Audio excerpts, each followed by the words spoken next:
হিমন্ত বিশ্ব শৰ্মা ডাঙৰীয়াই অসমৰ সমাজ জীৱনৰ কাৰণে বিগত দিনবিলাকত বহু আঁচনি গ্ৰহণ কৰিছে সমাজখন উন্নয়ন আৰু উত্তৰণৰ স্বাৰ্থত। এই মুহূৰ্তত 4টা বিশেষ আঁচনিৰে জনসাধাৰণক উপকৃত কৰিবৰ কাৰণে তেখেতে ৰাইজৰ আগলৈ এই আঁচনিকেইখন আগুৱাই দিছে।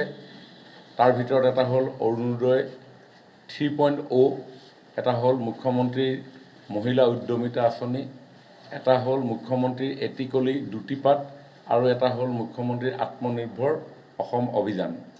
এই 4টা কাৰ্যসূচী আমাৰ তিনিচুকীয়া জিলাখনত যাতে সফলভাৱে আমি ৰূপায়ণ কৰিব পাৰোঁ, তাৰ কাৰণে অভিভাৱক মন্ত্ৰী হিচাপে মই জিলাখনৰ প্ৰত্যেকটো সমষ্টিতে গৈ এই আঁচনিসমূহৰ লগত জড়িত সংশ্লিষ্ট বিষয়া কৰ্মচাৰী সন্মানীয় বিধায়কসকলৰ লগত আমি আলাপ আলোচনা কৰিছোঁ।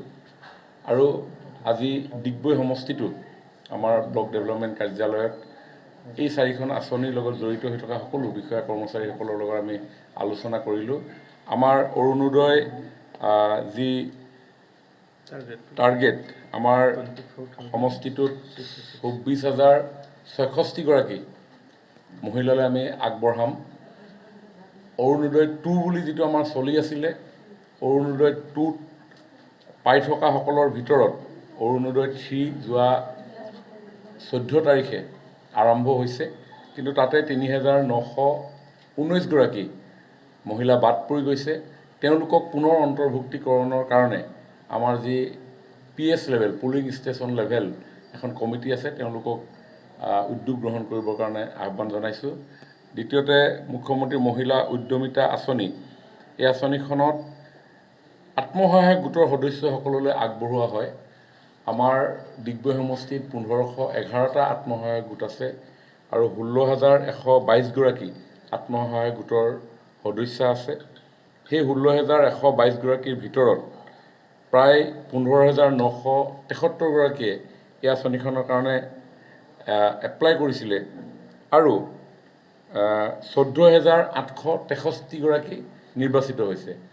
এই যি 15,973গৰাকীয়ে এপ্লাই কৰিছিলে, মাজত যিসকল বাদ পৰি গৈছে, বিভিন্ন ক্ৰাইটেৰিয়া আছে, সেই ক্ৰাইটেৰিয়াসমূহ মিট নকৰাৰ কাৰণে তেখেতসকল বাদ পৰিব লগা হৈছে। তথাপিও যদি কিবা কাৰণত মিছমেটছ হৈছে, সেই মিছমেটছ হোৱা মহিলাসকলকো যাতে ভুল তথ্যৰ কাৰণে যদি কিবা কাৰণত হৈছে, তেওঁলোকক সেইবিলাক শুধৰণি কৰি পুনৰ মহিলা উদ্যমিতা আঁচনিখনৰ নামত তেওঁলোকক অন্তৰ্ভুক্ত কৰিবৰ কাৰণে আজি সিদ্ধান্ত গ্ৰহণ কৰা হয়।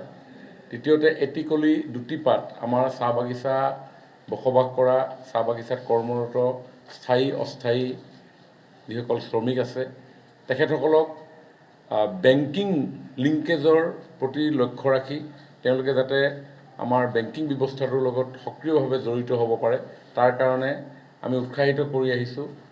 আৰু সেই উৎসাহৰ অন্যতম এটা কাৰণ হিচাপেই প্ৰত্যেকজন শ্ৰমিক কৰ্মচাৰীলৈ এই আঁচনিখনৰ জৰিয়তে আমি 5,000কৈ টকা আমি আগবঢ়াম। পইচাটো ডাঙৰ কথা নহয়, এই আঁচনিখনৰ উদ্দেশ্য হৈছে যাতে তেওঁলোকে বেংকৰ লগত সততে যোগাযোগ স্থাপন কৰি তেওঁলোকৰ আৰ্জিত ধনসমূহ সঞ্চয় কৰিব পাৰে, তাৰ কাৰণে উদ্বুদ্ধ কৰা।